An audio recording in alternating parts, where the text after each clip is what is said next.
All right, so welcome to meeting 61 of the Junto Club.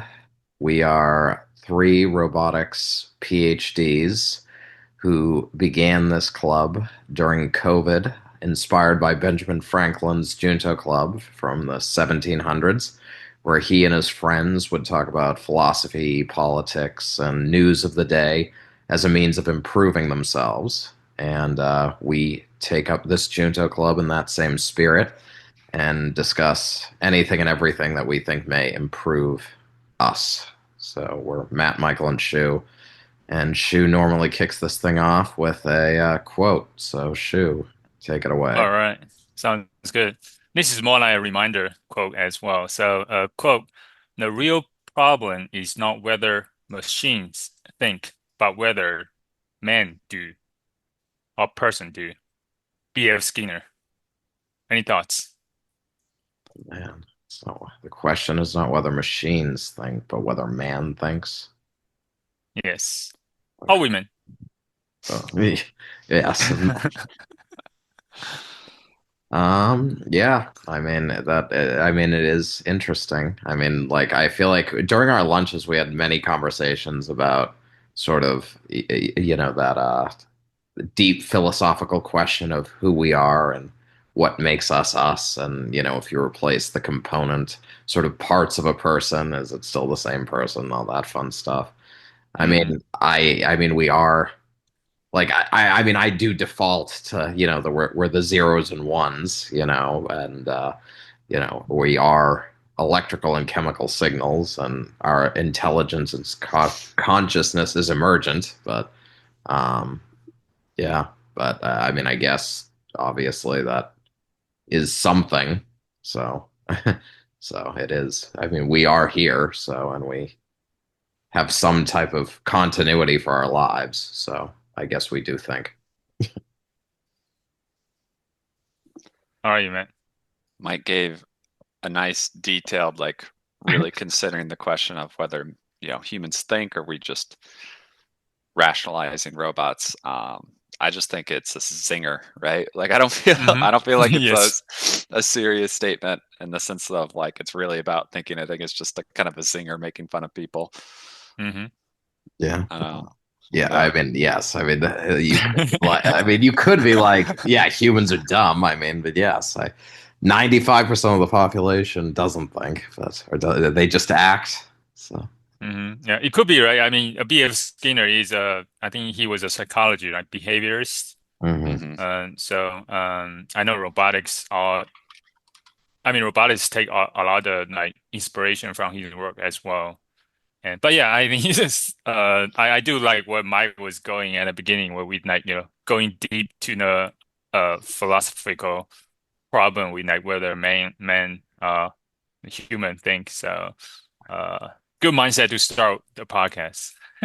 But yeah, yeah, to me, I think yes, is I mean, I guess I like this one is that it's a reminder for me. Is like we right now, especially with the age of AI, people always talk about worry about what do you call that? Human intelligence, no, sorry, super intelligence, and also sentient, whatever, what do you call it? Like conscious AI, right? Taking over stuff like that. Mm. I don't remember. I thought I somehow the term is escaping me. what Of the singularity? yeah stuff like that, right? Like human, like became more intelligent than humans, right? But like this is the real problem is like I mean, society even I mean, media, right? Is always focused on that issue right now, but the main problem, as Skinner is saying, is like what do humans think? The real problem is not whether we worry about human. We should not worry about machines, but rather we should worry about whether the population or the human actually does the thinking, right? Is doing the thinking. Yeah. I mean, so if you want to interpret this as a joke, then I guess like literally the opening of the stand up I mentioned before the this meeting started. Mhm. My opening thing was like, clap it up if you're worried about AI, and the audience claps. And then so I'll just burn the joke, but like, because for the Nice. three people who watch this or listen to this rather, like, so then I say like, yeah, a lot of people are freaking out about AI, becoming better than humans or like Hmm. smarter than humans, like, but I mean, have you met most humans?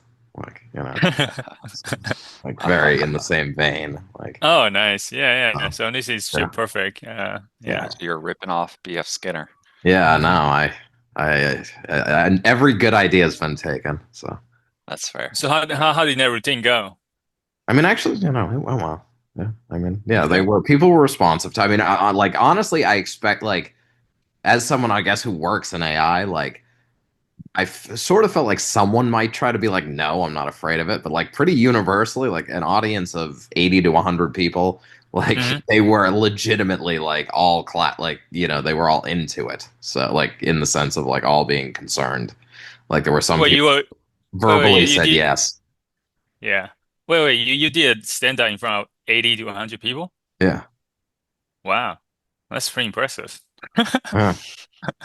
So, It's making it to the Nice. big time. yeah, that's right. Yeah. Nice. All right. And I need you to bring some comedic power to this podcast then.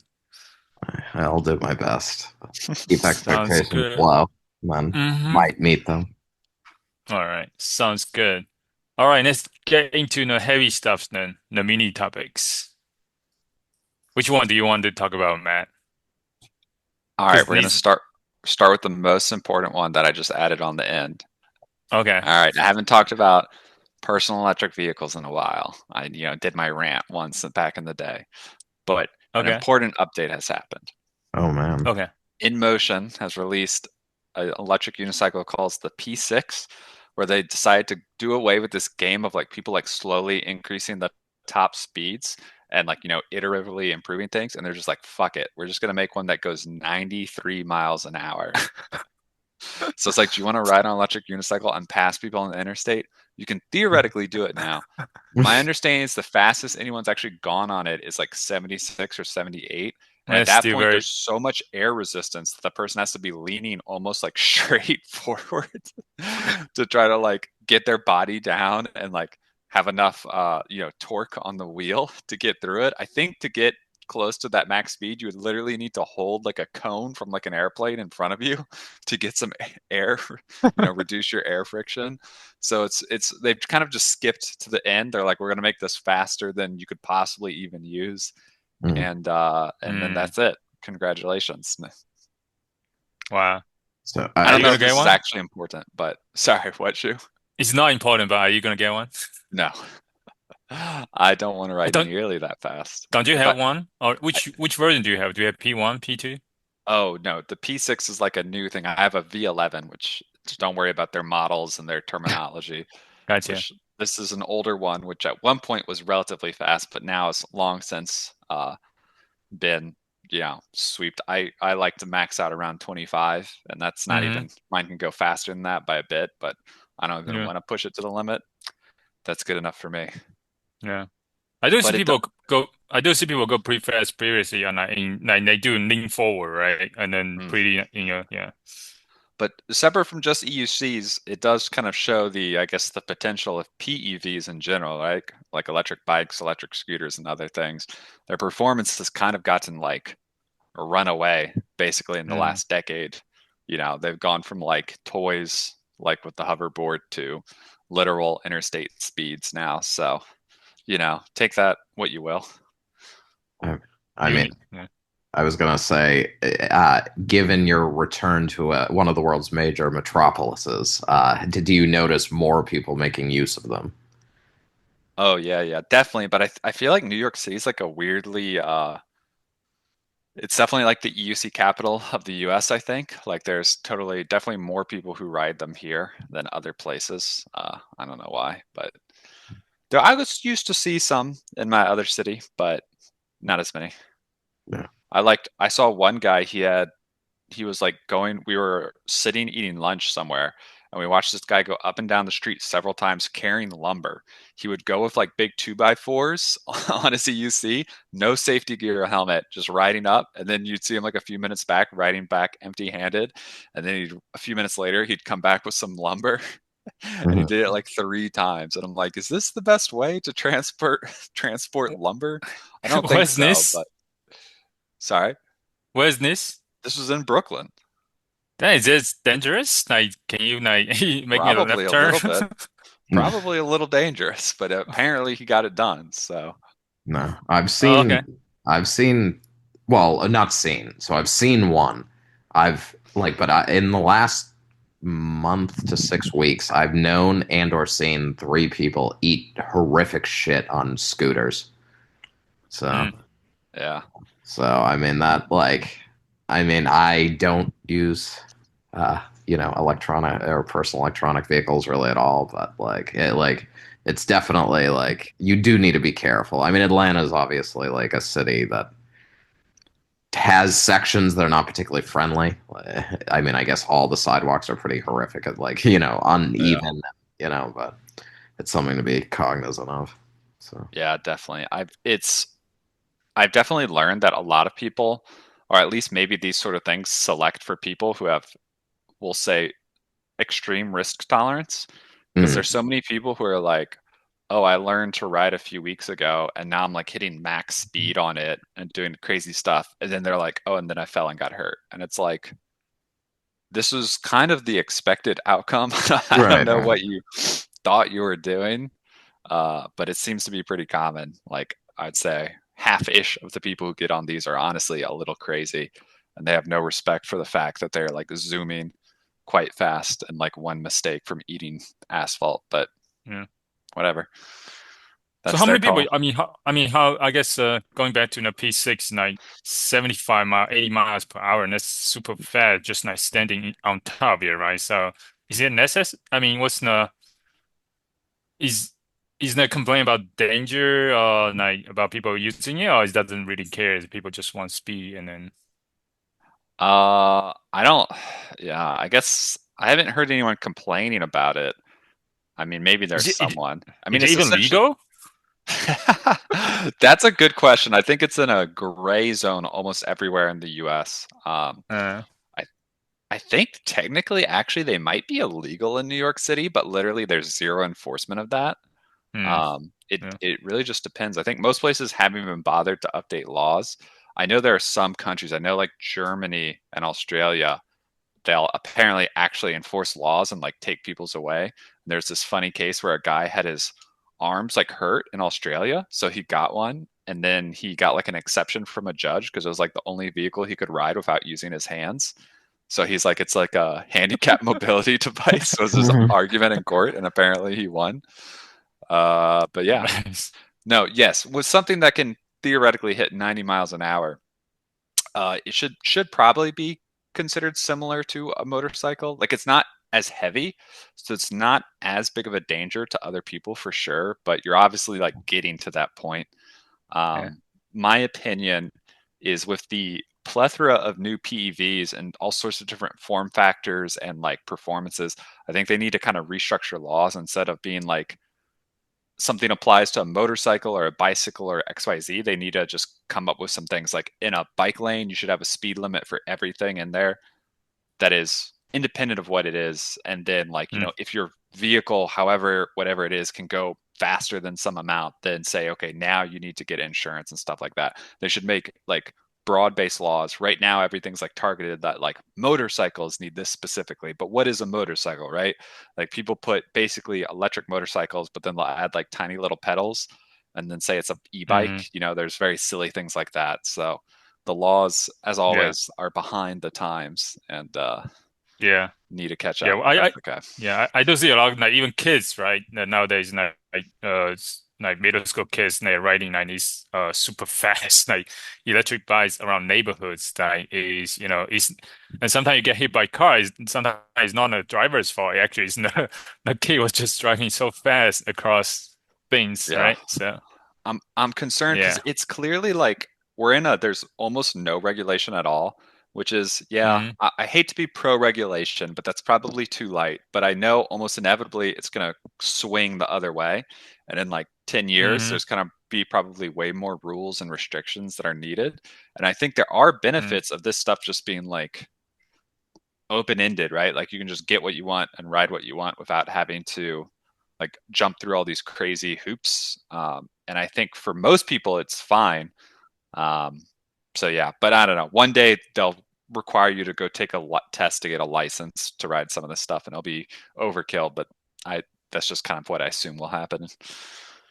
I mean, I just would want like, I mean, yeah, it's just 90 doesn't make sense. Like, I No, mean, it's just like just be reasonable about like the product you make and there is when it comes to like self-balancing vehicles, there's a concept of like headroom where if you tilt too much at speed and it can no longer has enough power, like then you Mhm. crash. Yeah, So having something that can go like that insanely overboard means like if you're trying to go, let's say 65, which is still an insane speed to go on one of these, but hypothetically, you're right, going 65 now, instead of it being like near the max performance, where if you're leaning forward and you hit like a bump, it might overcome the max torque and you're done. right. You know, theoretically you have a lot of headroom now, so it's got a lot Mm, more torque and power to give, which in one sense does make it safer from one type of crash, right? Like the gotcha. basically overpowering it is less likely because it's so absurdly powerful. It probably is almost impossible unless you start running the battery out to overpower it. I don't think you could lean far enough, but I don't know. Yeah. Well, I Mm, mean, because okay. like even if you just crash into another person, like you are killing them at like you are both dying at, I don't know what speed, but not that Yeah. fast. Yeah. Okay, okay. Anyway, fun fact. Yeah, PEVs keep evolving. We'll see how the technology and the laws go with them in the future. I'm sure that'll be exciting. All right, Shu, you pick the next mini topic. I mean, speaking of cities, right? New York City or Brooklyn, Mount Donny. What's your thoughts? All right. First thought is he's gonna win, very likely. I mean, generally, he already won the Democratic primary, and generally, whoever He wins did? that wins. Yeah, Hmm. Oh, and wow. whoever wins that generally wins the New York City, mayor. The guy he beat in the primary, Andrew Cuomo, is now running as like a different party instead of the Oh, Democrats, that's right. and he's his biggest competition. There's this other guy, Curtis something. Sliwa. He's in the race, but I don't think anyone's expecting him to be like a serious contender. So unless Cuomo pulls out something crazy, I think Mamdani's got it in the bag, right? So let's just accept that he's basically already won it. It's a little bit of a formality at this point, barring something insane. So then the second point, I guess, is what is he going to do? What do you expect him to do? I mean, I kind of honestly, I'm a little bit neutral. I don't. Some of his things he says are good. Some of them are bad. A lot of it's going to depend, on the city council and other things are going to limit. It's not like the mayor is just free to do whatever he wants. So I don't think he's going to be Hmm. that different, like especially worse or better than other mayors. I feel like people are making a really big deal of it, and it's going to be like, he's going to do a couple of initiatives. They may or may not work. It's not going to be the end of the world either way. I mean, a lot of what he's Mm. proposing, he's saying like, I'm going to finance through taxes. Like, how much? Like, the mayor doesn't control anything with taxes, does he? Honestly, I don't know. I guess potentially what he would do is much like the president sometimes, he'd something they don't actually control, but they can kind of use their political position and be like, hey, put through a proposal for this to like someone else and, you know, leverage people to do it. Yeah, he wants to do a 2% income tax increase on people who make over 1 million. And then that apparently, if you trust his like group's math, is enough to pay for most of the stuff he wants to do. So yeah. And that's definitely more money than I make. So hypothetically, my taxes won't go up. I've heard people say, oh, well, the rich people are going to leave. And then I'm like, excellent. That means I can try to swoop in and buy a nice brownstone for cheap because they'll all have sold their property. So here's hoping. How about But you? it's a win-win, right? If he makes the city better, I benefit. If he Mhm. makes it worse, housing prices go down, which is New York City's Mm. biggest issue. So, What about I guess, crime? The crime gonna go up potentially. eh. Matt doesn't leave his building anyway. Yeah, I don't leave my building that much. I'm a tall guy, so I'm generally not the first, target for crime. So I'm fine. Yeah. So I mean, what's your personal view on his I get a socialist policy or leaning or whatever he's preaching? Uh, I mean, I think we have to get into specifics. So do you want to dive into some hardcore specifics here, Shu? Are you ready for it? No, I mean, yeah, I kind of pay attention to him, like not really that much peripherally. Yeah, just talking about, like what you talked about earlier, like taxing the rich, right? So more like social welfare, right? Just a lot more socialist ideas, right? And it's like people, like he's more extreme, like very far left than compared to people in the middle, right? Yes. And some of it, like he's talked about doing city-run grocery stores, which I'm like, I'm not. I don't think that's going to do much. It's essentially, even if they do offer cheaper food, it would just be subsidized via taxes. So I'm not that. Some argument is that they'd create competition, and other grocery stores would be forced to kind of keep prices reasonable to compete. I'm not a huge fan of it. Let's talk about housing, I guess. That's a big issue and one, probably the only one I've dug into his platform a lot. Hmm. Um, he has a lot of things he wants to do. Some of it's good, some of it's not good. Probably, and the annoying part is the stuff that's not good is kind of, I think, front and center. So he's big on freeze the rent. So New York Mm. has a good amount of rent stabilized apartments, which is like, a loose form of rent control essentially.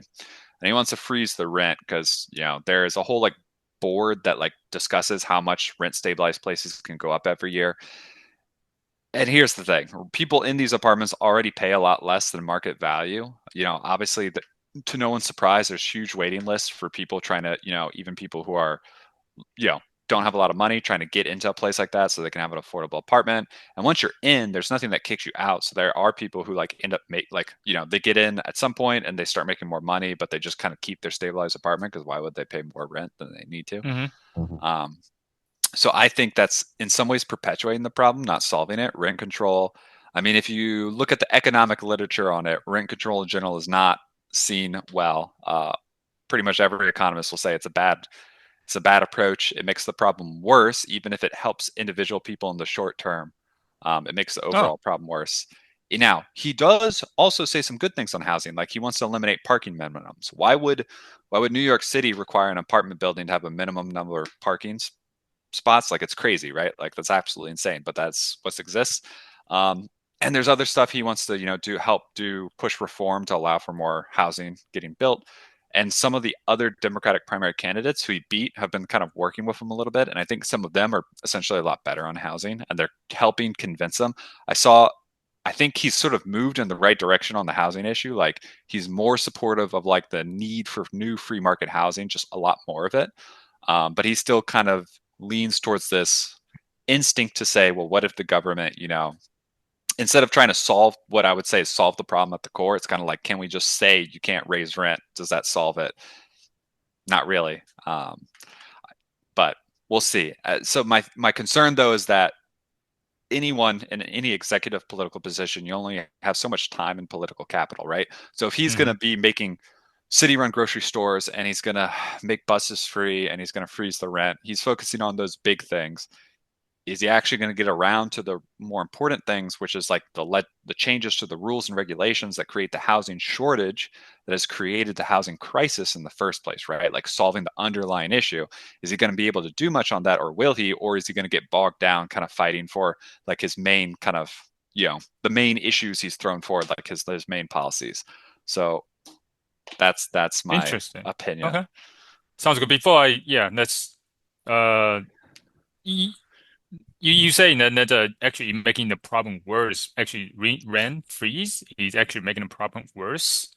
What I don't. How is it making worse? So in general, rent control. There is strong evidence that rent control reduces the quality and quantity of housing available. Hmm. Um, so there's various mechanisms that this happens.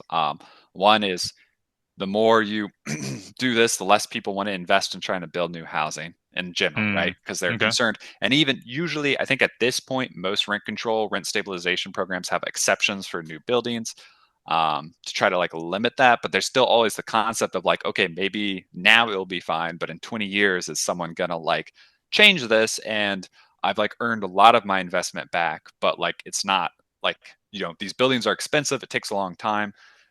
Does that kill your long-term profits? Hmm. Another thing is, again, it basically causes a misallocation of housing. Like wealthier people, people uh, without families anymore will often hoard. Essentially, hoard is the right term, apartments, right? Like Hmm. someone will have raised their kids in a three-bedroom that they got stabilized, right? There's a lack of family sized housing in New York City, like a lot of cities, right? It's hard to get places with three bedrooms or more where you have arguably comfortable amount of space for raising multiple kids. Um, and they just say, why would I leave? This rent's stabilized. It would be hard, Mm. if not impossible, to get a place that's cheaper anyway, and Mm. there's there. And you might say they shouldn't. That's their house. They've Hmm. been there for a while. Maybe they should stay. But what that means is other people who are new families or trying to raise kids don't have a spot, right? And that's the Mm. unfortunate reality because there's not enough housing. There becomes this question of how do we efficiently allocate housing to, in the best way. Rent control, rent stabilization gets in the way of that. And of course, there's fucking examples of people who literally keep their rent stabilized apartment. They go move somewhere else and then they rent it out kind of on the black market and pull a profit, literally get Uh, their own profit by leasing it to someone else illegally yeah. for more than they pay. And they just skim off the top. Right. Mm. So there's all sorts of, and these things add up. Um, yeah. Yeah. It's always So more complicated than initially thought, right? yeah, it's tough because it's a cruel reality that market forces like prices helps adjust people's behavior to do essentially the right thing in some sense, like allocate resources. Like you only should be paying for this apartment if you really need it. It's not a way for something you just sit on or a way for you to make money even though it's not your apartment or things like that. Mm. So these sort of rules always have unintended consequences, and that doesn't mean I'm not trying to go all free, full libertarian anarchist. That like there should be no government rules for anything, but every government rule and law has consequences, and you got to be really careful about what you're doing. And when Mm. it comes to rent control in particular, I think we have a lot of strong historical evidence that it causes more harms than good. Mm. Outside of a narrow group, right? There's the people when they start rent control, the people who are in their apartments when they become rent control, they benefit a lot. They're the winners. Everyone else is the losers. Mm. So All right. Sounds good. Wow. Okay. That's good. That's a good, insight. And I actually never, a good learning for me. Didn't think about that one. So so I we always got like, oh stuff yeah. that, just like, okay, oh, whoa, oh, something that just changed my or mind or perception of things, why did not, learn previously. Well, All I'm right. happy. Continuing education of Shu. Government shutdown. All right, this is Michael's turn. Is it My Michael? turn. I I haven't noticed a major difference in my life, Okay. but no. But I mean, I feel like I haven't looked into the government shutdown almost at all. I assume some tension over budget and I don't even what's the biggest area of the budget they're fighting over right now? Isn't it Medicare, Medicaid? Probably that would make sense. So Well, I've heard it's two things. It's one that, and if like a bunch of people are going to be kicked off government health insurance, and then two, uh, it's a scam to delay the release of the Epstein files, mm, which I've It's all also coming down heard. to. It's all coming down because Democrats won some special election, and like once this lady is sworn in, they might have enough votes to. I don't know if it's to force them to be released or at least force a vote on it. Republicans, they're trying to keep the Epstein files hidden away. Okay. uh, All right. could be that. Yeah. The GOP. It now Mm. stands for Guardians of Pedophiles. By the way, if you didn't Is, know, is that really? they've Is that? officially changed. Oh wow! All right, sounds good. All right. Any further thoughts on government shutdown? I mean, the reason I ask these questions is because actually I'm aware of it's happening, but I don't know the details. So that's why I asked if you guys have any more detail that you can educate me on. But Yeah, I haven't dug into it a lot. So essentially, yeah, what is like Congress got to like an impasse in a mm, discussions over funding the next bill for budget stuff. okay. So, government shut down and now they're arguing about it. And at some point, I feel like this used to be a bigger deal. And then like at this point, people are just like, whatever, the government shut down for a few weeks. Like it's kind of same old, especially since a lot of the government still runs in a shutdown anyway, right? Like I was at the DMV 2 days ago. Well, I guess that's not a Mm, federal thing, but like ICE is still running around trying to deport people in cities and stuff and like other things. So there is, I think the longer the shutdown goes on, there will be more like programs, offices, blah blah blah, that end up having to stop. There's a lot of them that like sort of have saved finances and then they can operate for a few weeks or maybe a couple months uh, hmm after a shutdown, but eventually more and more stuff will kind of go away. So it'll become more of a problem over time. But yeah, I don't know. I don't think too many people have been impacted right now, unless you work for the government and you stopped getting paid and you needed that paycheck. So yeah. sucks for those people. But Well, unless you are the ICE agents, so. yeah, ICE agents still get paid, I think. Very good use of Speak, money. But speaking of ICE, what about those national troops being like getting into like sending into cities to protect the ICE agents supposedly, very good and use then of and then money. yeah, and then getting into the I think there's a protest going on like either this weekend or recently the No Kings protest regarding that, right? Yeah, yeah, yeah. The No Kings protest was yesterday. So Mm, there were pretty big I guess turnouts in a lot of places, in the mid I think that I saw some estimate that like 7 million people marched. okay. Um Generally peaceful. It's a good, I guess, showing that there's a lot of people who aren't happy with Trump and what he's doing, but Just you know, specifically for the national whatever troops that was being deployed to cities. no, I don't think it's for that specifically, although I think it's related to that. But Mm, this wasn't the first one, right? There was one It's in been the a year past. ago. Yeah. yeah, a long Yeah. time ago. Yeah. And like that was before this ice stuff really got rolling. So Mm, Yeah. okay. Sounds yeah. good. I'll just, we're going to give opinions, I guess, because that's what we're here for. I guess today's Junto Club is let Matt rant about things. This is what it's turning into. That's fine. I haven't ranted in a while. This ice thing is so stupid. It's so stupid. Do you know how they are literally now the biggest? They are getting funded more than any branch of our military, is what I read, and I didn't fact Mm, check it, but I'm going to assume it's true until one of you Googles and tells me otherwise. Our military gets a lot of fucking funding, so that's a lot of money. Now, what is ICE doing with that money? Mostly deporting people who just trying to work. Like I get it. The people taking in drugs, the people who committing crimes, sure. You find mm, illegal immigrants who commit crimes, ship them out. I'm not going to complain. But they're like the majority of them are just people who are working.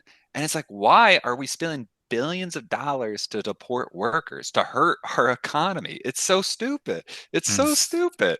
Like, we're shooting ourselves in the foot for no reason. And the economy's not going that great. If y'all haven't noticed, mm, there's a lot of problems with the economy from you know things like ICE and tariffs and trade wars and blah blah blah. But not getting into all of that, we're just mm, fucking wasting money. And we're already, before all this ICE shit kicked off, we were already in a giant deficit. The Republicans passed a massive deficit spending previously. So we're going to be getting more inflation down the road because of that, because the government can't print money without causing inflation. That's just an inevitable fact. It's crazy. It's crazy. mm. Do Yeah, I don't know. Do any of you have counter opinions? Do you have? Am I missing anything that you think you should bring up? Mike. Not really. I mean, I don't have strong opinions either way. I mean, certainly I know crime is a major issue in like every major city right now. And like, And But like, what's ICE gonna do about it? what do you mean? I mean, I guess the What's point of ICE gonna ICE do is with like, I mean, a lot of the arguments you hear is like, they're deporting, sort of like, they're ensuring that, any type of criminal, like if you have well, I mean, obviously they're here illegally, so they're all Right. criminals, but So I mean, they're inherently a criminal, even yeah, if they just, work at like the food truck and make tacos for people, right? Like, or whatever. yeah. I mean, Yeah. I just honestly don't know how reliable statistics are on either. Like I don't know that the resources like illegal aliens are, taking up or using.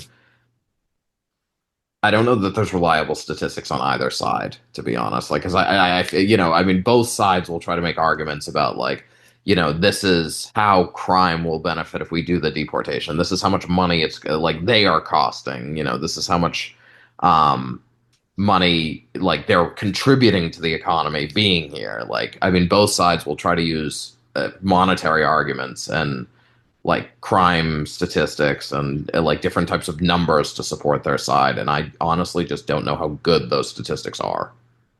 So, Yeah, I mean, you can make estimation, right? I mean, I'm an immigrant, so I'm of course very biased. But any kind of population, there's kind of certain people, potential people going to commit crime, right? yeah. So same thing with any population. So total number of like illegal immigrants, the percentage of that is, of course, some people, but that's going to be small percentage, right? And also, I mean, illegal immigrant can really qualify for any kind of benefits from the government. So, what kind of cause you're talking about? And they work, and then you give them a social security number, and they actually pay tax too. So yeah. I'm with Shu. You hear these things where they're like somehow they take Social Security and welfare and stuff, but it's never explained how this happens. It's just like people throw this out, and it's like, how exactly are Yeah. people coming in? Because it's not even that like even if you're a citizen in here, it's not that easy to like get like welfare and stuff. You have to like jump through some hoops for Yeah. good or bad reasons. Different topic. But like, so how are these mystery illegal aliens without Social Security numbers like getting benefits and blah blah blah? I'm with you. They work. They still, I think they arguably pay more taxes than they get back relative to normal citizens because they don't get access to all these programs and Yep. benefits, but they still end up paying taxes when they buy things. Often depends on the Hmm. business, but sometimes when they get paid. Um, yeah, I don't know. Honestly, Yeah. look, y'all know me. Yes, I'm a liberal. I don't pull the racism card much, right? I'm not like social justice warrior kind of guy. But I'm going to be honest. I think most of this is just straight up racism. People are like, we don't want, Mexicans coming to the country. So whether they're working or not is kind of, and productive for the economy is not, it's kind of irrelevant. That's the only way I can rationalize it. I'm going to be honest because I can't Hmm. explain it any other way because when you look at the stories they fabricate, they don't make sense. So I only have to believe they're looking for alternative reasons to rationalize the feeling of just not wanting these people around in the country. Yeah. Yeah, that's typically how politicians or some government propaganda or just, any action there's always reason and then just latch on to some reason, just, uh that's what they say, right? So the Yeah. real reason, is hard to tell, right? So Yeah. Like immigrants are almost a cheat code because when you're generally, for the average person, you are a tax burden when you're young. And then once you're in a hmm working adult, you're productive and then you pay in more than you get out. And then once you're old again, you start becoming a burden, right? And you take a lot of services. So there's kind hmm of this wave of like getting getting money, giving money, getting. Immigrants come in working adults, skipping the whole like we have to pay for them to go to school and stuff.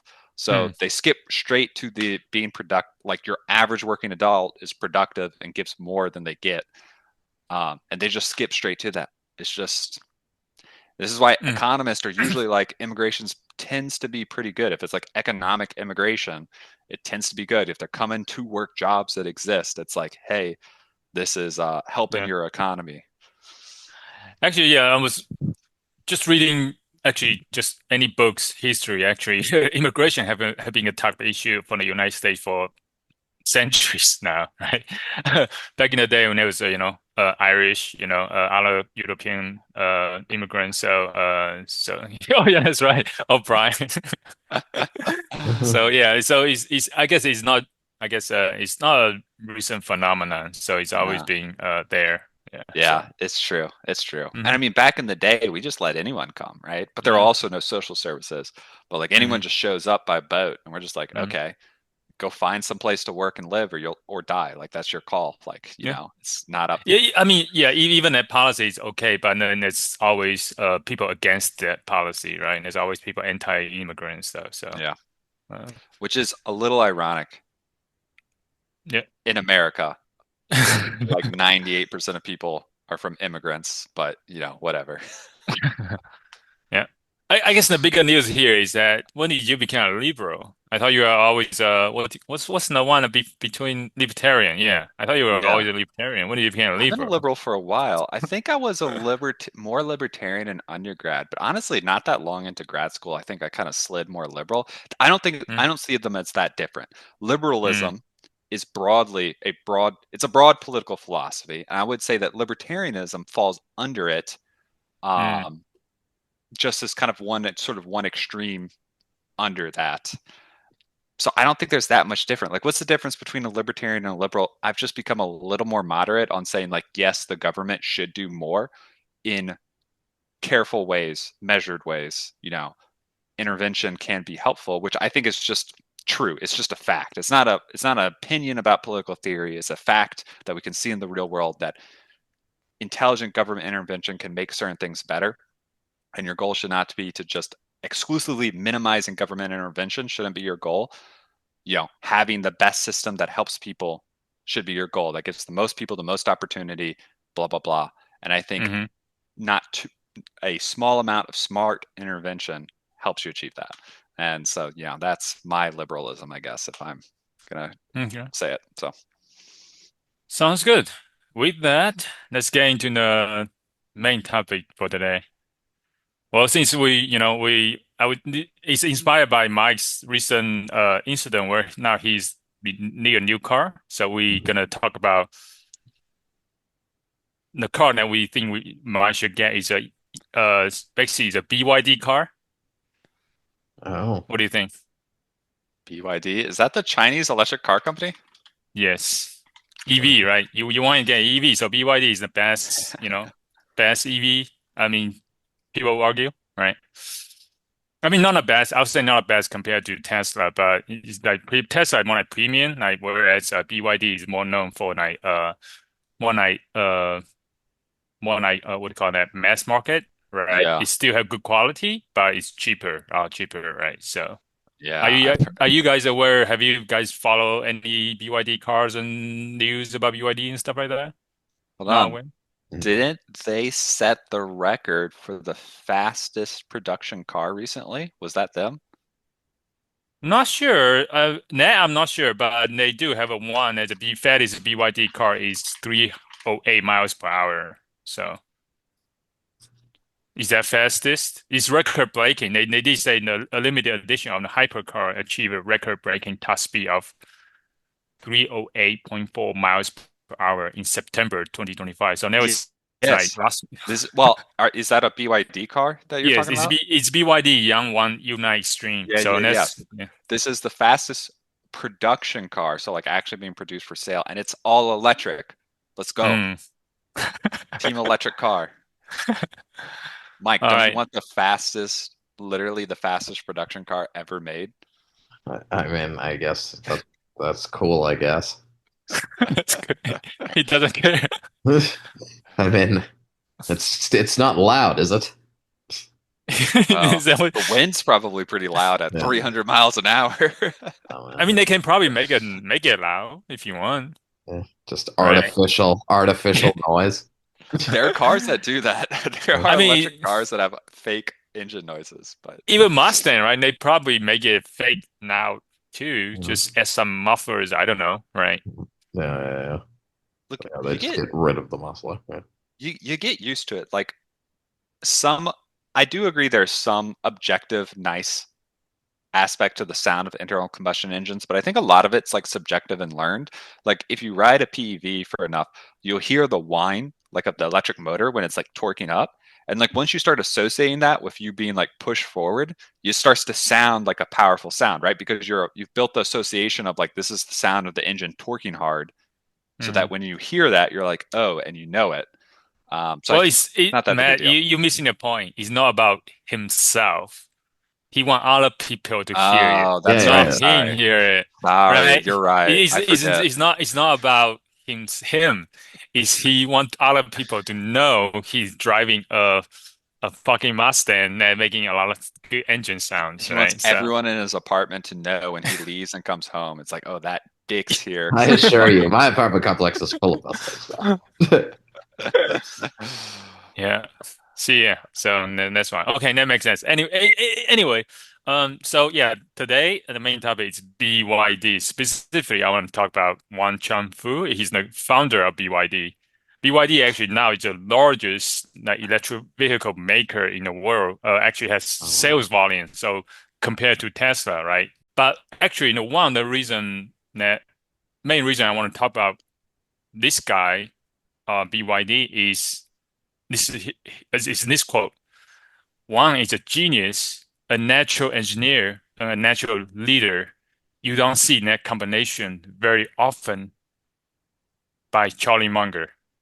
Oh, So that, that is why I want to study actually to get into actually study BYD and the founder Wang Chuanfu.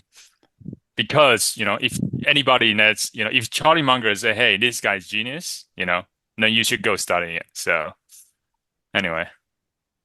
And another quote from his, now he's a combination of Thomas Edison and Jack Welch. Edison in solving technical problems and Welch in getting things done. Another quote from Munger. And actually, based on that, from that Munger's belief, actually Warren Buffett invested in BYD in 2008. Hmm. Um, ooh, I nice. think maybe 100 or $200 million to acquire 10% of BYD. And so yeah, Good call. so and then it turned out to be one. I think those 200 million turned into 10 billion or something. So it had Yeah. been like Mungo's quote that it's been one of the best investments like Berkshire ever made. So anyway, so that's why it's worth studying. I mean, did Well, I'll Charlie just Munger and Warren Buffett know a lot about electric cars? Because they every time you bring them E- up, they talk about like invest in what you know.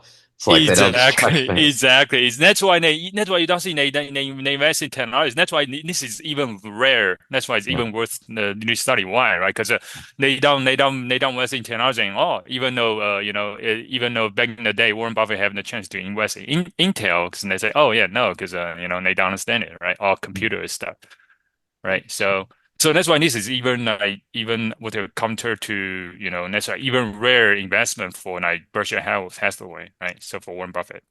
Hmm. well, maybe maybe they're like we don't understand the tech of like electric cars, but they're like it's a car, right? Like if these people are able to make better, cheaper cars, Hmm. at some point it doesn't matter if it's electric or gas. If it's a better car for a better price, then it's gonna Yeah, win out in yeah, the end. So yeah. Actually, just to jump on your head, the reason that they actually invest not because they're making cars, Hmm. because they make batteries. uh BYD started with a battery company and then moving into EV. And then back in the day, so actually Warren Buffett actually Warren Buffett doesn't invest in technology. Warren Buffett, Berkshire Hathaway actually has some investments energy. And I think in the beginning they saw actually BYD as an energy company. That's battery storage, they have solar, they have a lot of things that touch energy.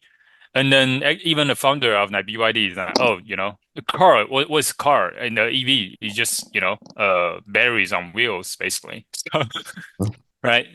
it So, kind of makes sense. The battery's the hard and mhm, expensive part of an electric car. Like the motors are simple. We literally had electric cars 100 years ago. Just the batteries were mhm, shit. yeah, Um, and the rest of the car, it's not like trivial, but there's a lot of companies that build cars. mhm. So a battery company coming in has the most important piece solved, or is at least an expert in the most important piece. Yeah, yeah. I think I don't remember the exact quote from Munger, but he was like, "Oh, even if BYD just stay in battery, it's a great company. Now they are moving into EV. Now it's just like no brainer, I guess." Hmm Right. All right. So that's kind of, I guess, in a brief intro into BYD and then starting a conversation. But let's go back step back. Like, so who is Wang Chuanfu, right? The founder of BYD. So Wang, Wang. So that's his last name. So we're gonna refer him as Wang. Um, so um, so Wang was born in 1966 in Anhui province, one of the China's poorest regions. So it's almost like rural China. So that's where he kind of grew up. And then his parents died when he was like 13. So Mm. he was like raised by his older siblings. So I could say he's like, like have a very adverse background. So, and then as of course, he probably studied very hard. And then in college, he studied chemistry and material science. And then after graduation, working in like research institute, like to start basically kind of study like batteries, basically, like researching batteries.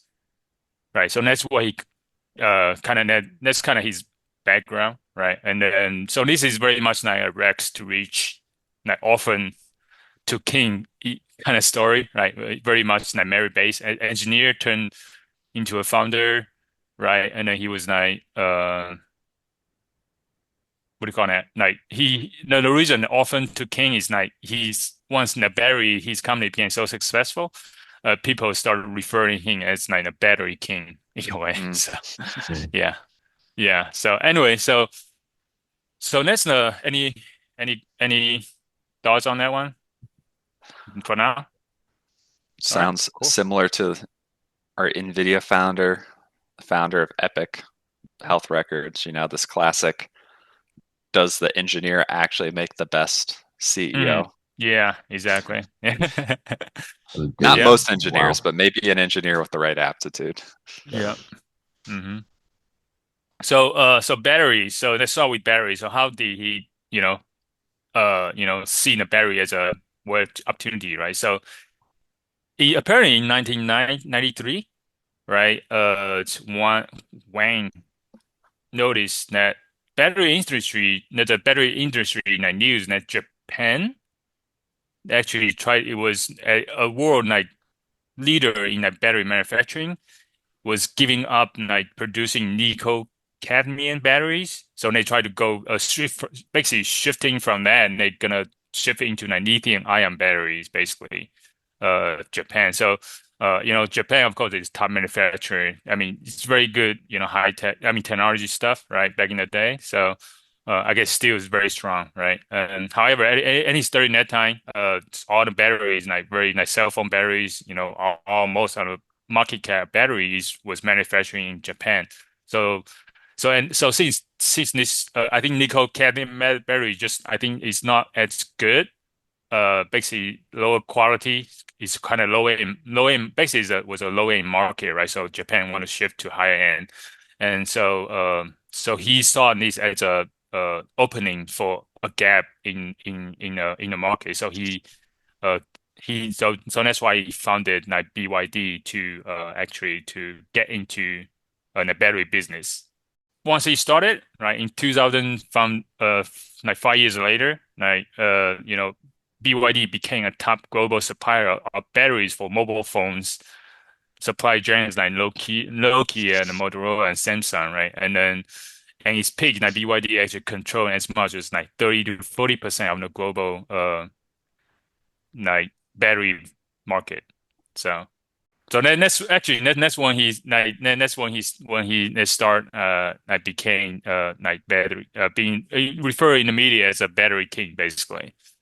Who are the other Thoughts? big battery supplier? Like, because I guess when they say 30 to 40% of the market, like, who would who would be like, Japanese. So Japan still have the probably the highest. I mean, 30 to 40% was dominated by BYD, became the key player, right? But the other remaining would be, I think, Japanese. Like Japan will still have like a market on like the high end lithium ion battery and stuff like that. So even like so, yeah, that's going back like like Sony and then Panasonic. Because right now, I think our Tesla is getting its battery from Panasonic, the Japanese company, right?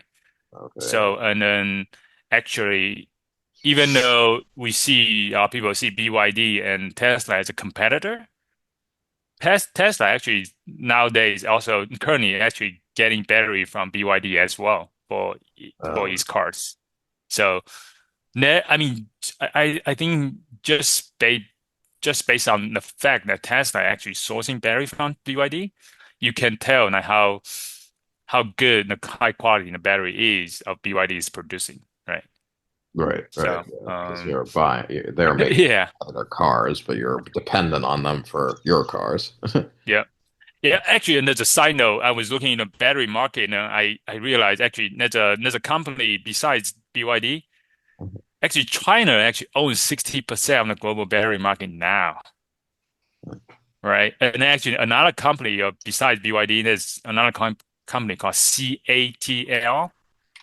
Actually, that company, BYD in 2000 like 2005 probably is the biggest like biggest battery manufacturer. He owns the market basically.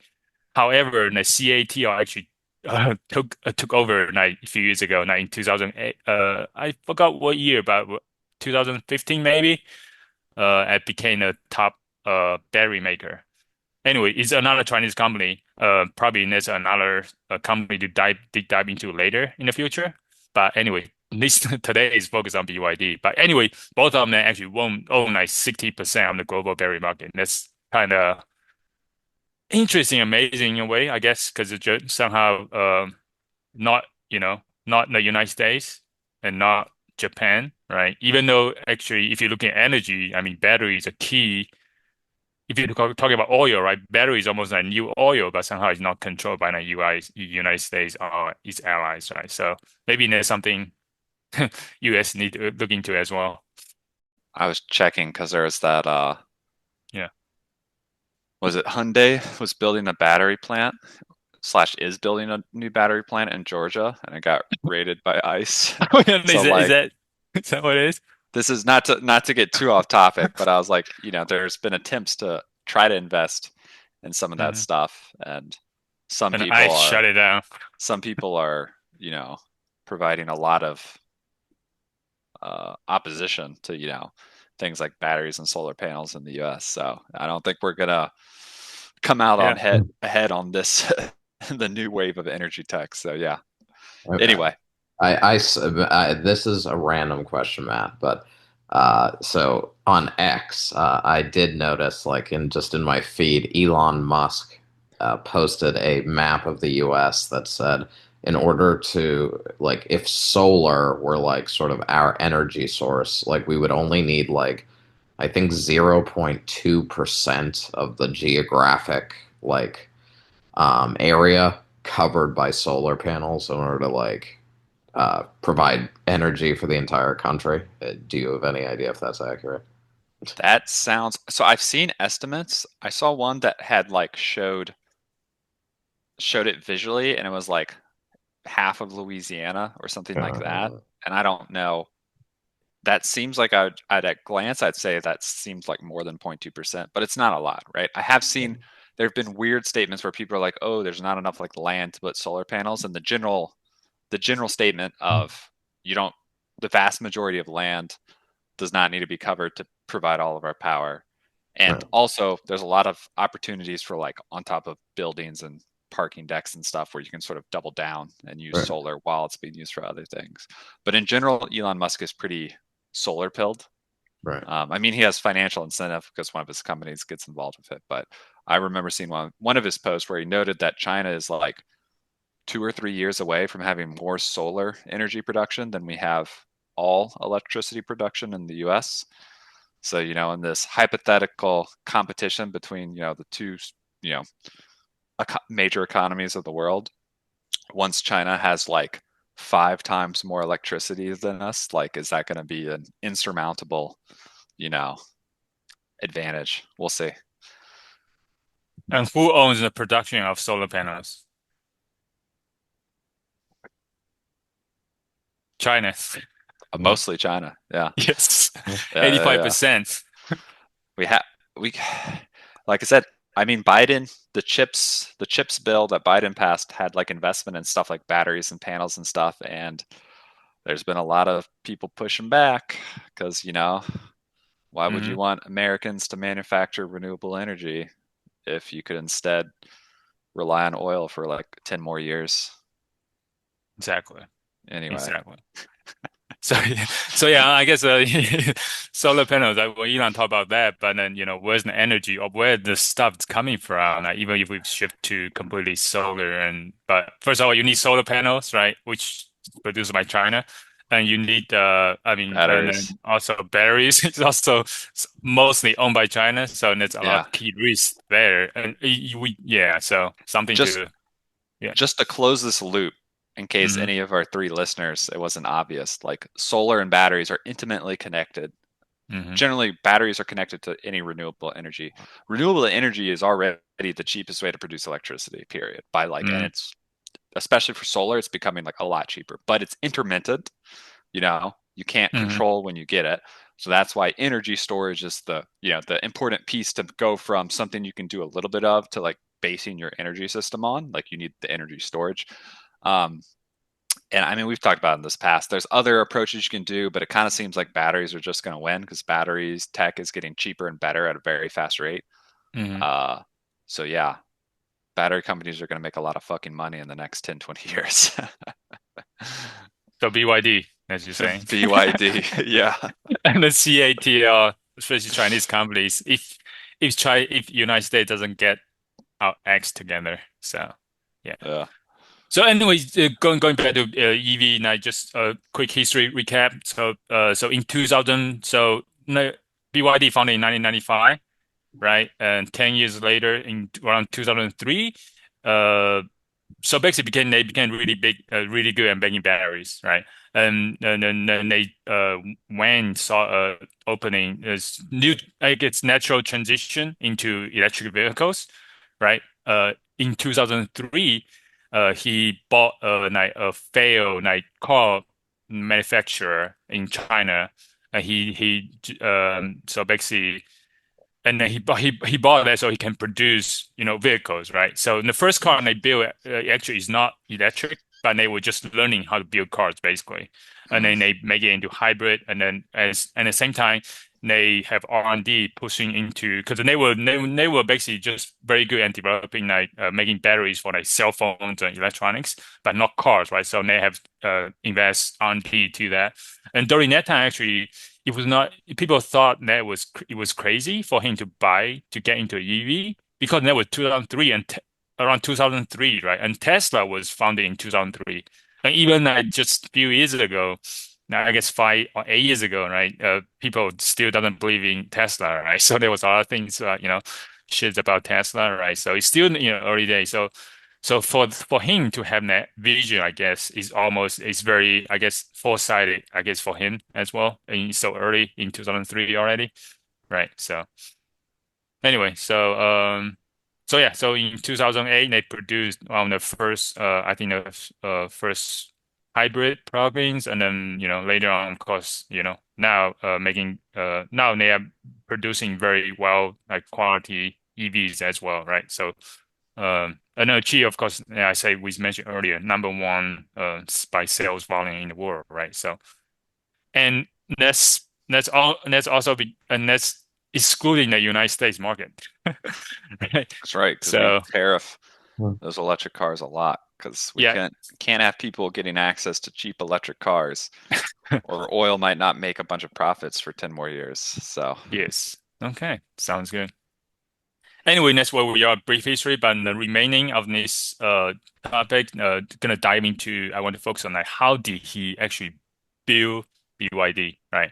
How did how did BYD became so, I guess, so dominating in the market, both in battery and also EVs, right? And of course, that's the only thing he does actually. And they do a lot more than just EV and batteries, right? So anyway, so first of all, I guess there's only one single thing that he was focused on when he first started just in the battery company. He's focused on something called I guess a lot of companies they focus on performance, right? You either super high premium or like cheapest like cheap I guess lowest cost, right? So and then you end up with like low cost and then you end up with low quality. with high performance, and you end up with a high price, right? So one thing I guess, in the beginning of funding, he's focused on something called cost instead of focus on performance to cost ratio, Mm, right? Basically focus on high performance to low cost, basically, yeah, performance to cost ratio. I guess, and that's something in hindsight, it seems very obvious, right?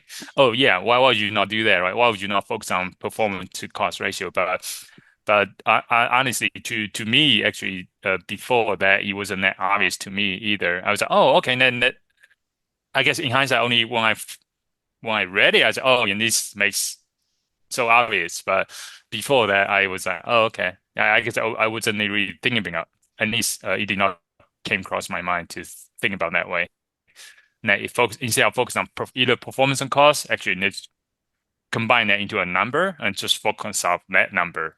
I think it's as a KPI uh performance number to focus on. So thoughts. yeah, it makes sense. If you Mm, imagine starting with like the cheapest version of something, and mm, there's so many different things that you could do to boost the performance, which each makes it cost more. You mm, know, obviously the highest performance version just does everything, but what he mm, did, I guess, sounds like is, strategically chose the things that had the most bang for the buck, right? That's mm, the yeah. local colloquialism for it, right? You Mm, find the things that give you a lot of value and performance for not too much, and then draw some line somewhere that says, "Hey, anything else, it would cost too much for how much better it is." Now you have some middle ground, sort of sweet spot of like a decent battery for a good mm, price, you yeah. know. And I guess that was. I mean, I feel like it's going to be pretty market specific, like Hmm. what we're talking about. Absolutely. And So I do yeah, think, let's yeah, go ahead. sorry. I was just going to say, I do think there are a lot of markets that have players trying to do this, right? Like, Mm, you know, certainly not everything is either the cheapest or the most expensive, but maybe there was a hole in the battery market in hmm. 2000, you know, early 2000s or 1995. whatever, in the 1995. late 90s. I don't know. I was a child. I wasn't looking at the battery market, so Yeah. So yeah. So then that's one reason he had to do it because we were talking about earlier, the battery market was dominated by Japan, and Japan are known to be high quality stuff, mm, right? So they shift away from the low end market, and then so that's why Wayne saw an opening, right? So that's why he had to focus on the cheaper, but also he want to focus on quality, high quality as well, even though it's cheap, right? Same thing yeah, for EV, right? Electric vehicle, right? You even right now, actually, even currently, like Tesla still dominate this premium market, right? But however, cheap EVs is almost non-existent in the United States.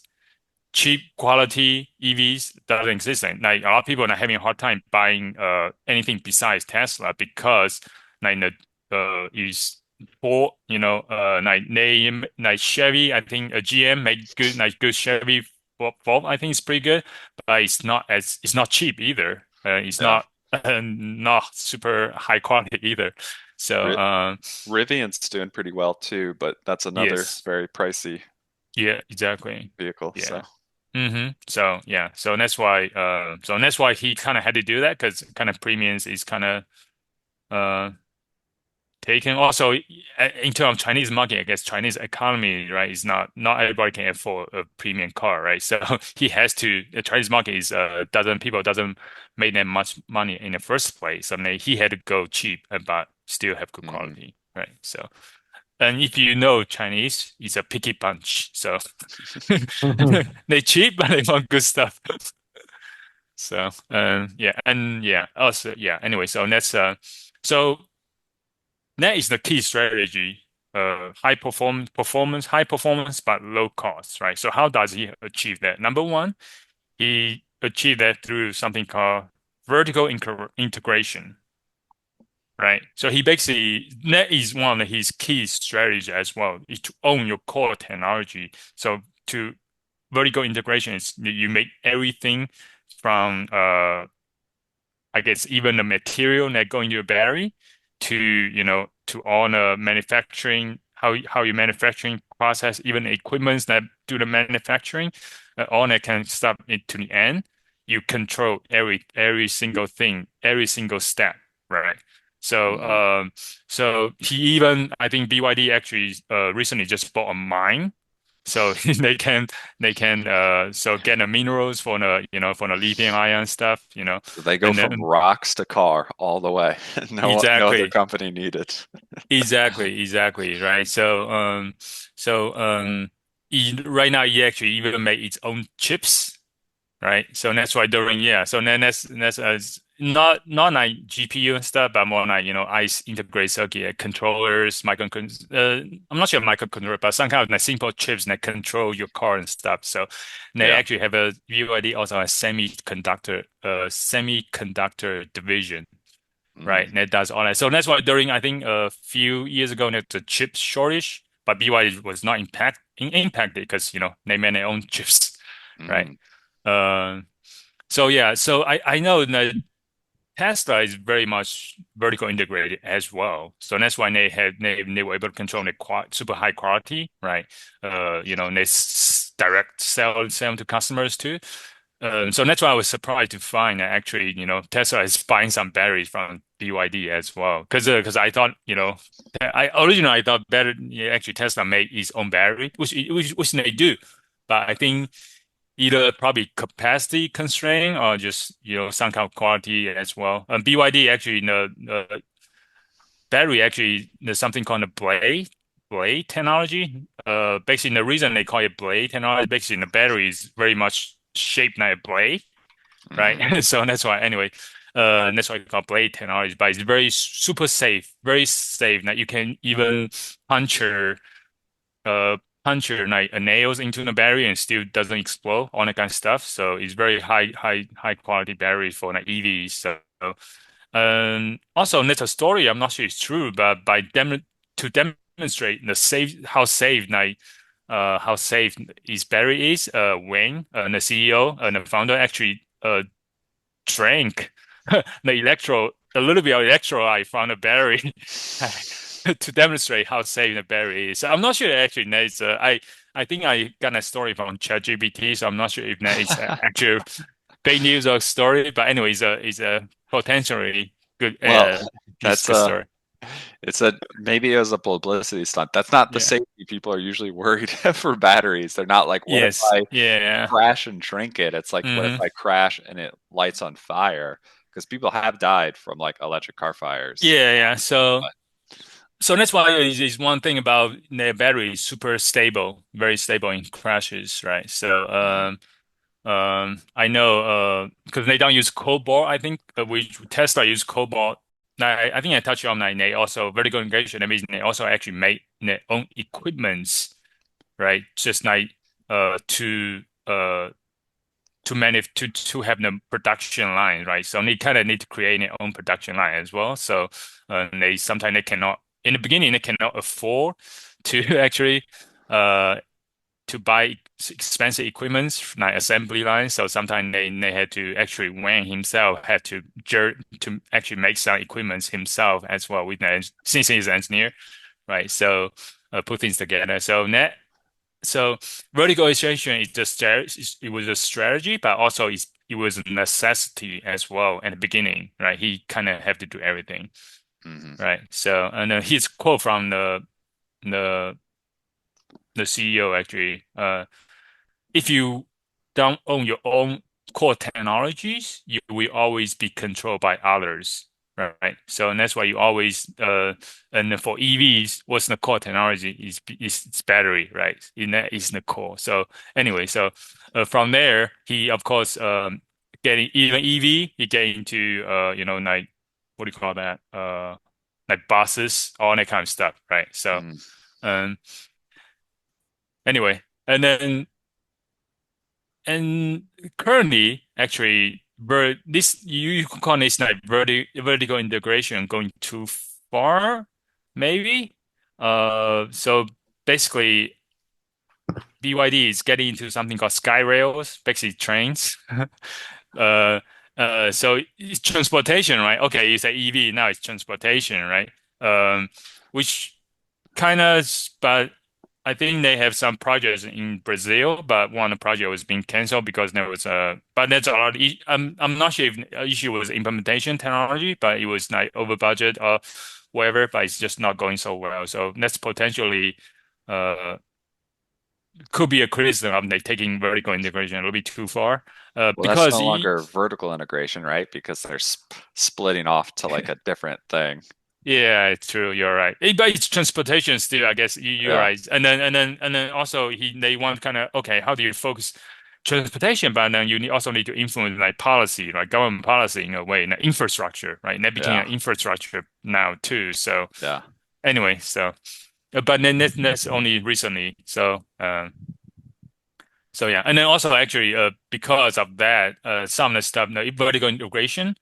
That's why in 2016 they lost the battery crown to CATL. So that's why BYD is not no longer the battery king anymore, Mm, because they get into EV, right? Against our resource, and then they don't sell all these batteries to to the other companies because they all battery they want to use in-house, right? So that's one of the reason they lost. So there's a couple, I guess, a couple of potential risks to vertical integration. Since we are in the topic of vertical integration, is my one you could go too far. The other one is like, and then you lose your focus in a way. right. Even though EV is a bigger market, I guess some Yeah. people argue. Yeah.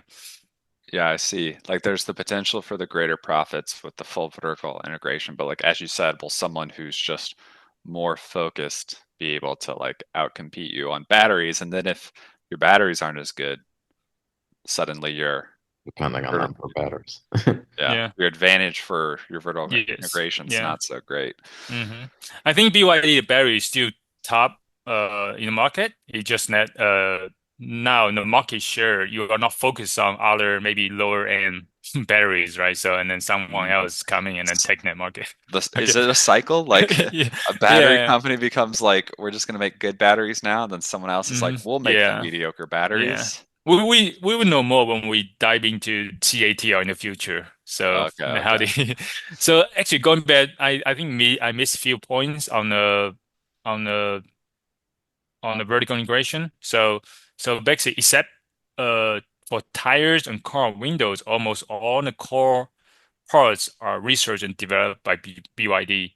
And then he, I mean, Wang's like strategy goal is always like to reduce costs, right? And he wants to say that when a bumper is made, it's directly taken to assembly workshop. But for other companies, just the packing and shipping expense of bumper are considerable, right? So, and that's why you can cheap. It's very cheap. So then that's how they able to achieve first of all low cost, right? But also control the quality because they control every step. So that's why they can get high performance as well. So, all right. Any thoughts on vertical integration before I move on to something else? Give us that Cool. next point, Shu. All right. So now we're actually gonna focus on like just costs, right? So first of all, low cost talent, right?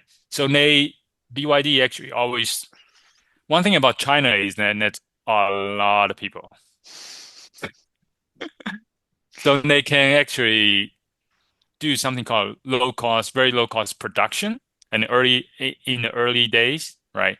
That means instead of like full automation of assembly lines, they just basically hire a bunch of people, right? So assembly line like Japan, where is like Japan, like Toyota production system is very famous, right? It's a basically very modern assembly line where you have a lot of automation.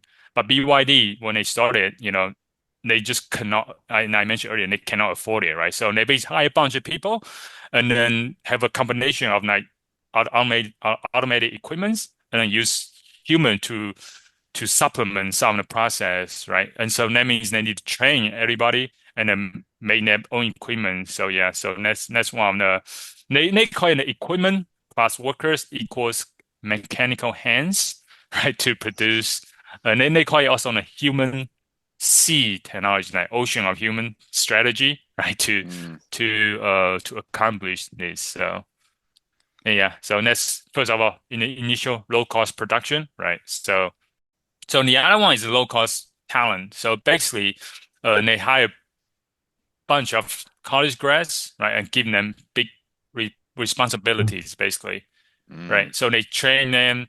So because high instead of hiring like experienced people, you basically hire a bunch of like new grads and then train them so they can grow from there, right? So apparently there's another company called Huawei that actually did something similar.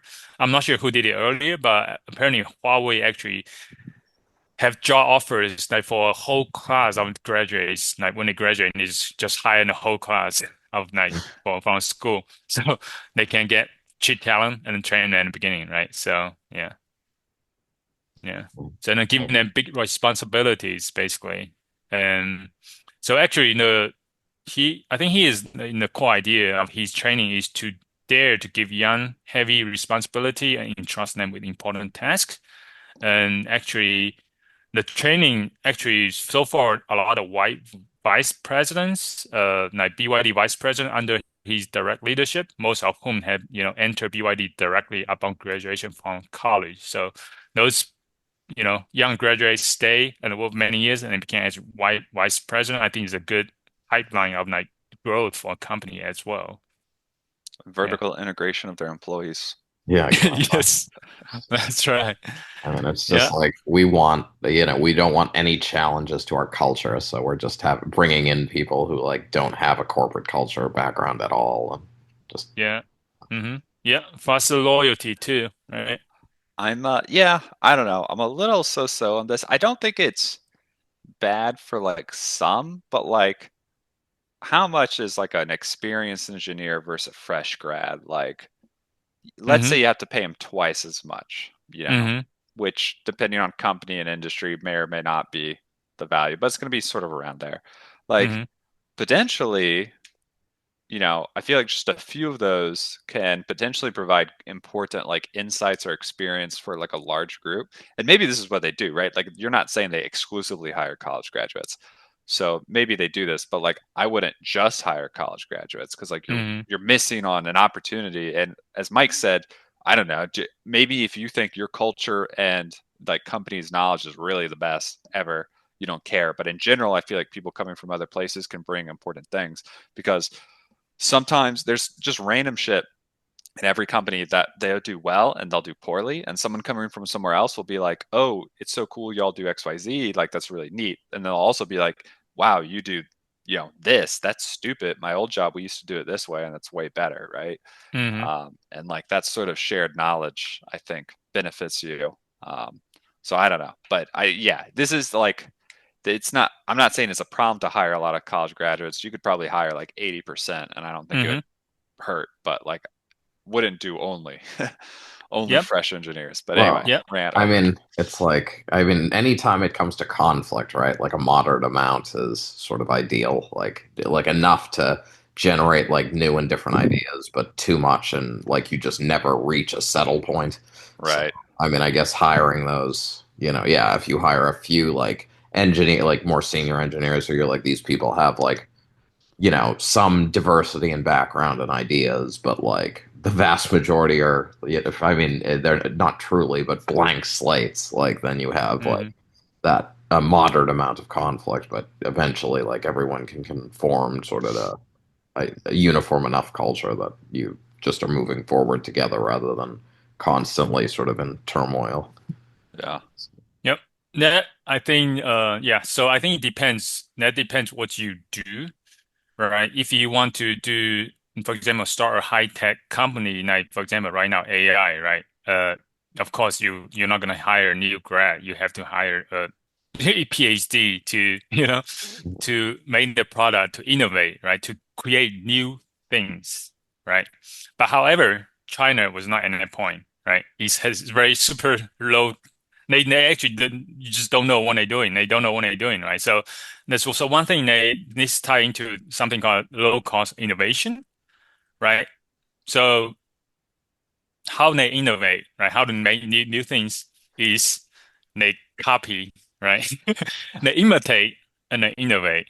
so then I say depends what you do, right? So for China and it's at that time is first of all there's not I don't think there was a lot of like people know like how to innovate like EV and stuff like that, right? It was still in the early days. So either way, so low cost innovation. So basically they imitate and then innovate, right? So you hire PhD to do if you want to if I mean if you hire PhD, right? They're experts. They're not gonna they will not want to copy, right? Right. So or imitate other people, and they want to create something new, which is that's why you need experienced people. But if you want uh someone to copy something, actually highly graduate, like new graduates are perfect people to do that. Actually, a lot. So actually, that's what they do. Actually, for EV, they basically just even for battery too. They basically for just focus on EV. They basically buy like cars from other companies, right? Like Mercedes and stuff, like these high-end luxury cars, and then they just give these new, like their BYD's employees just taking it apart, right?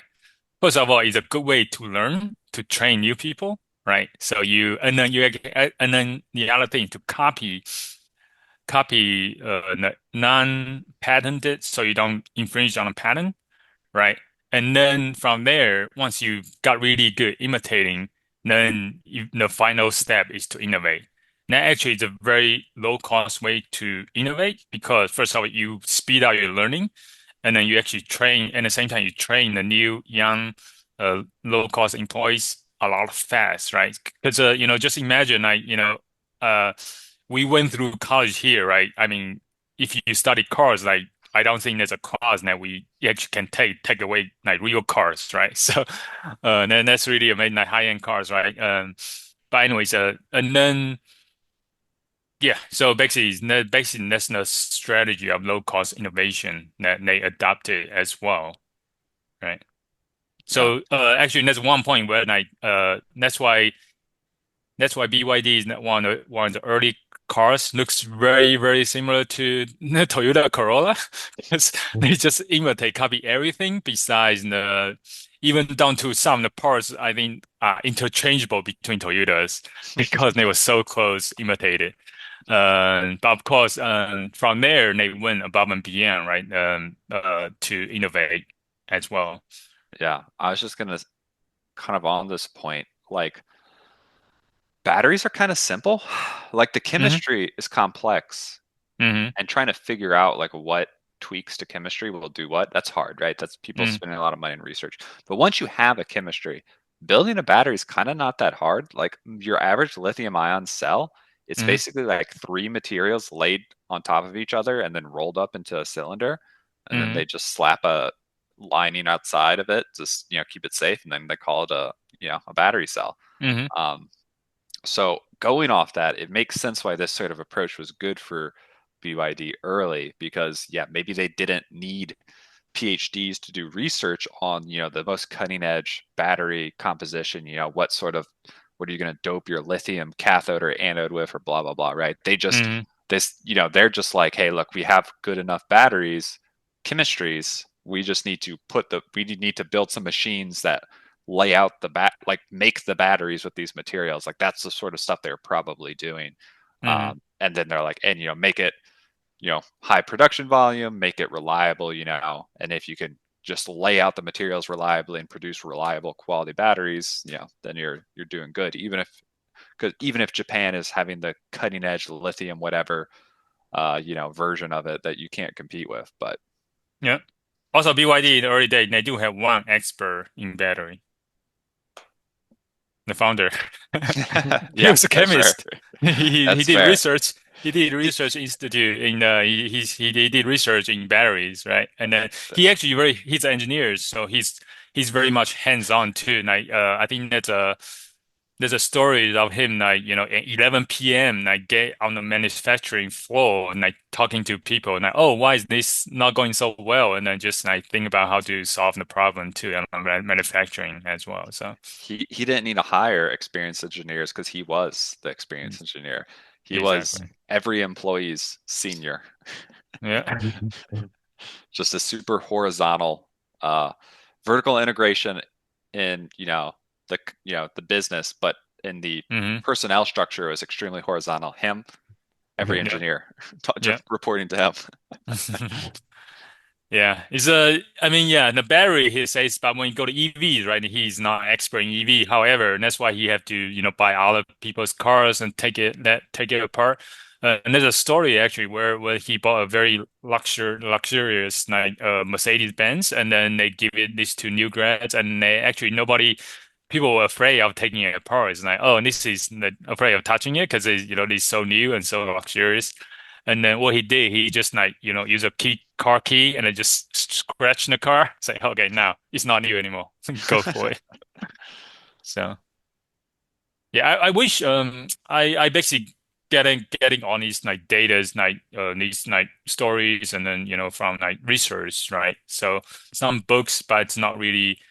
I wish there's more writings about him than all these other Mm. stuff. So there's not a lot of material on the founder himself out there. So yeah. So, is there any other final points that you had? No, that's actually pretty much all I have. You got any? I don't have anything else to add. You guys have anything final thoughts? I have a question. Yes. So I've heard that the electric car market in China is very competitive. So BYD is not the only company. There are multiple Yeah. companies, and I've heard that none of them are really making a profit right now. They're basically selling them like at or under cost, and it's super Mm-hmm. competitive. And Yeah. potentially in the future, like one or two will win, and then they'll start, they'll be worth Mm. it for them. Thoughts? Is BYD gonna win it? What do you think? Oh yeah, I think Is this true? BYD already won. Is number one in China. Number two, I think Xiaomi, and then the other one's like other Neo. I think these probably the one that's going to survive. And China already because back in the day, I think many years ago, they have a lot of subsidies, right? For like these car. I mean that's how general how this strategy goes, right? So. I think a long time ago we talked about a book called Asian Tigers, right? South Korea, Japan, when they after World War II they don't have nothing, but Hmm. that's why they need government to actually subsidize to get the industry going, right? So that's why they have the trade imbalance, right? Because they need to do that, right? So for government, but once you get to a certain point, then they take away the subsidies and then see which one survives. And China has already done that like few years ago, I believe. So that's why. So that's another reason why in the Chinese market, like cars right now is not. I think maybe made too many EVs, right? Not a lot of too maybe a little bit oversupply, right? Next since the Chinese put out, but BYD is still staying ahead because they have vertical integration. They have battery, right? And they have the core technology of battery, right? And then worst case, they can still sell even just battery business alone is actually a good business already, right? And then EV, and then also China also, I mean BYD also do a lot of markets like go to it's not just in China, it's actually selling in like Europe, especially South American country like Brazil. So it's very I think in Brazil is very much like very in high demand these EVs, right? So but just by so it's not just constrained to the Chinese market, right? So and also one thing that initially with BYD is very smart is that they didn't really start. I think they instead of like going to like consumer market very right away, I think they get into like buses, right? So that way they taxis, right? Or rental car, like rental companies, right? They do deal with the rental companies. Hey, you know, just get these cars, rent it out so people get used to it and stuff like that. So these different some kind of strategy they did very smartly, and then go for like other countries, governments, right? For like public transportation as well, right? So like right now, even in the United States, you don't really see a EV, I don't know, bus or something like that. So that market still need to be someone need to start company. So here can get into that market. Hmm. So yeah, so right now I think BYD is already, I guess, is already won, I think, I believe. And also I think long term wise, I think they're gonna continue winning because like what I said earlier, they own the core technology, right?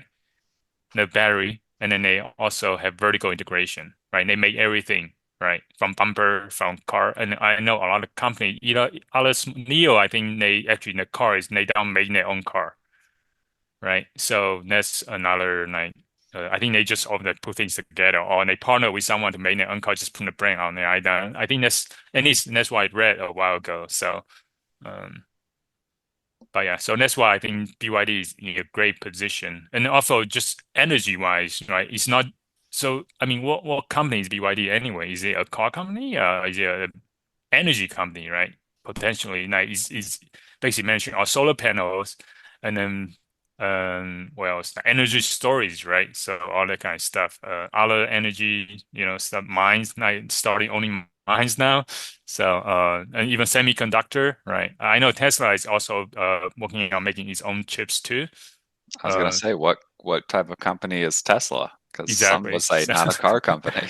Yeah, and then obviously, of course, BYD also getting into robotics, all that kind of stuff. So, I mean, self-driving, right? So, you focus on a lot of BYD. I think just few month ago, I saw a lot of video on LinkedIn where they have like a car was doing like crab walking, right? Instead of like parallel parking, just crab walking to I think it Mm, was might be BYD or another company.